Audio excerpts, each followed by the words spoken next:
देखिए हर खबर यहीं पर, सब्सक्राइब कीजिए TV9 भारतवर्ष। त्रिपाठी साहब जो हमारे साथ हैं उनसे मैं क्विकली जानना चाहूंगा sir, and Abhishek Upadhyay please be on a standby. मेरे पास एक बड़ी खबर आ रही है जिसका इनपुट सिर्फ आप ही मुझे दे पाएंगे।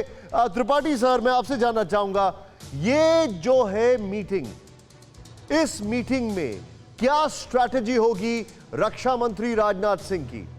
क्या चल रहा होगा? चीन का बॉयकॉट की बात हो रही है, कैसे ये सब होता है सर, बताइए। देखिए, मेरे ख्याल से इस मीटिंग में चीन के बायकॉट की बात अभी नहीं होगी। इस मीटिंग में मुख्य चीज़ ये होगी कि अपनी डिफेंस रिक्वायरमेंट जो है उसको जल्दी से जल्दी पूरा करने के लिए, उसको जल्दी से जल्दी डिलीवर करने के लिए रशिया पे दबाव डाला जाएगा। क्योंकि जैसे आपने S-400 की बात की, आपको ये मालूम होगा कि 2014 में चीन को S-400 रशिया ने दी थी जी। और हम दूसरे मुल्क होंगे जिसको रशिया ये S-400 देगा। हालांकि टर्की और भी दो एक मुल्क इससे कतार में लगे हैं जी। तो इसलिए ये हमारे लिए ज़रूरी हो जाता है। प्लस किलो क्लास सबमरीन्स के लिए हमें पार्ट चाहिए, हमें MiG-29 के पार्ट चाहिए, हमें जो R-27 मिसाइल, सुखोई 30 MKS वगैरह के ये सब खुद ही राजनाथ सिंह के लिए इतना ज़्यादा है कि मुझे नहीं लगता कि इसमें भी चीन के एंगल को लेकर के डिप्लोमेटिक बात होगी। खासतौर से तब जब कल RIC की मिनिस्ट्रियल लेवल वर्चुअल वो मीटिंग हो रही है जिसमें डॉक्टर एस जयशंकर चीनी और रूसी विदेश मंत्रियों से बात करेंगे। सर, मुझे अभी एक ब्रेकिंग न्यूज मिली है, वो ये है कि चीन ने फिर पोस्ट किया प्रोपेगेंडा वीडियो। ओह गॉड, ये देखें आप, पिटने के बाद फैला रहा है बहादुरी का वीडियो। शर्म आती है इनको देखकर। चीन ने प्रोपेगेंडा, अखबार ने पोस्ट किया वीडियो, डर छिपाने के लिए प्रोपेगेंडा के सहारे चीन TV9 भारतवर्ष की खबरों से यह तिलमिला चुका है सीधे तौर पर। और मैं अभिषेक के पास चलूंगा। लद्दाख में अभी इस वक्त इतनी ठंड होती है कि आप सोच नहीं सकते। ग्राउंड जीरो पर यह हमारा वॉरियर मौजूद है, अभिषेक उपाध्याय। अभिषेक, हद है यार, अभी फिर प्रोपेगेंडा वीडियो। ये क्या सोशल मीडिया पे युद्ध जीतना चाहते हैं? सोशल मीडिया पे युद्ध नहीं जीतना चाहते हैं, अपने घरेलू युद्ध को अवॉइड करना चाहते हैं। क्योंकि अंदर ही अंदर संतोष वहां बढ़ता जा रहा है। जो नेटिजन होते हैं, उनके जो नेटिजन हैं वो लगातार सवाल उठा रहे हैं। वीवो जो है, ट्विटर का उनका जो विकल्प है, वहां पूछा जा रहा है कि हमारे जो सैनिक थे उनकी संख्या क्या है, कितने मरे हैं। जो खासतौर पर चाइना से जो बाहर चले गए, जो हांगकांग, ताइवान और US में चले गए हैं, वो तो खुल करके बोल रहे हैं। उनके ब्लॉग आ रहे हैं, उनके वीडियो मैसेज आ रहे हैं। तो लगातार और चाइना कम्युनिस्ट पार्टी जो है वहां खुद शी जिनपिंग के लिए समस्या है, निशांत है। अभी एक छोटी सी बात अपडेट कर दूंगा मैं। चाइना कम्युनिस्ट पार्टी का सेंट्रल स्कूल है, उसकी हाल में ही उसकी प्रोफेसर का वीडियो वायरल हुआ था और वो लगातार ये कह रही थी कि शी जिनपिंग सबसे बड़ा खतरा है चाइना के लिए। तो ये अंदर की समस्या है, अंदर जो विद्रोह पनप रहा है उसको डाइवर्ट करने के लिए इस तरह के प्रोपेगेंडा वीडियो रणनीति के तहत जारी किए जा रहे हैं वहां पर। लेकिन आप जो बता रहे हैं मुझे यहां पर, अपने दर्शकों को एक बार फिर से ये दिखाना चाहूंगा खबर, क्योंकि आप सभी लोगों को वार्न करना भी जरूरी है। सावधान हो जाइए, फंसिएगा मत। चीन ने फिर पोस्ट किया है प्रोपेगेंडा वीडियो और ये जो खबर मेरे सामने आ रही है इसको देखें जरा। पिटने के बाद फैला रहा है बहादुरी का वीडियो। चीन ने फिर पोस्ट किया ये वीडियो और बार बार ये वीडियो पोस्ट करने के पीछे की यही कोशिश है।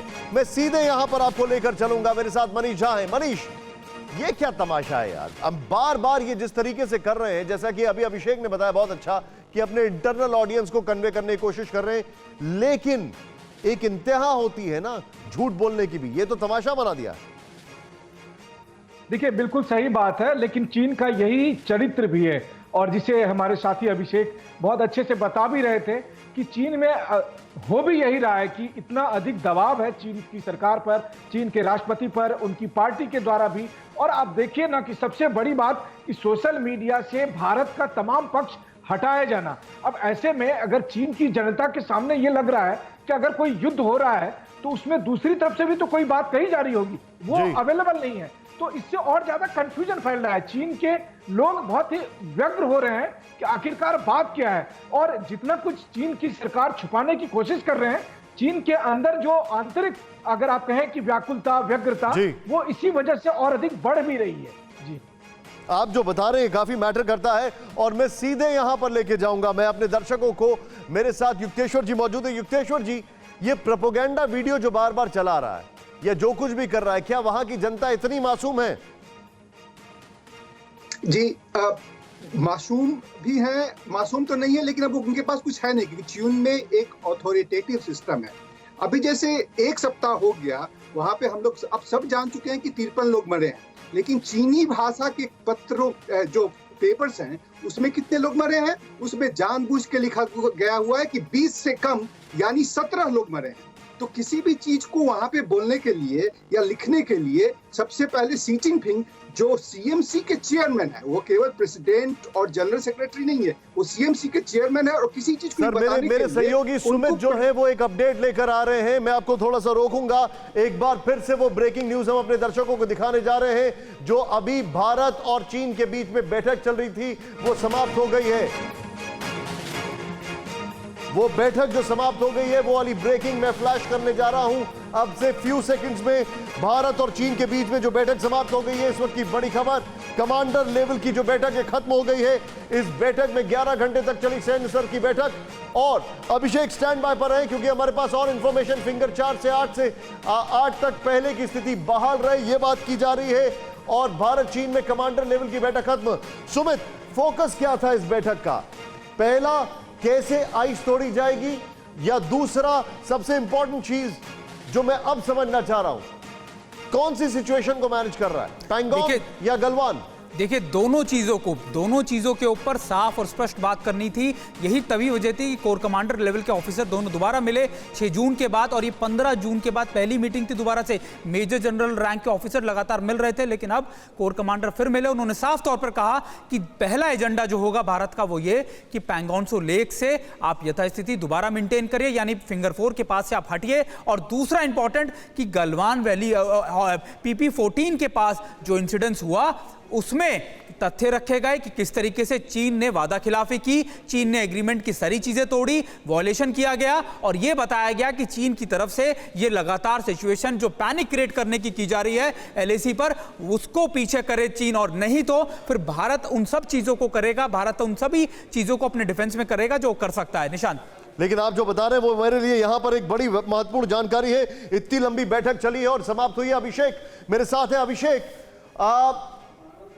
कोई इनपुट आपको मिल पा रहा है कि आखिर किन लाइंस पर यह बैठक हुई होगी? क्या किसी को उम्मीद थी कि 11.5 घंटे तक यह बैठक चलेगी? देखिए, एक लाइन में क्लियर है निशांत कि डिसएंगेजमेंट विद कंडीशंस के साथ में डिसएंगेजमेंट है।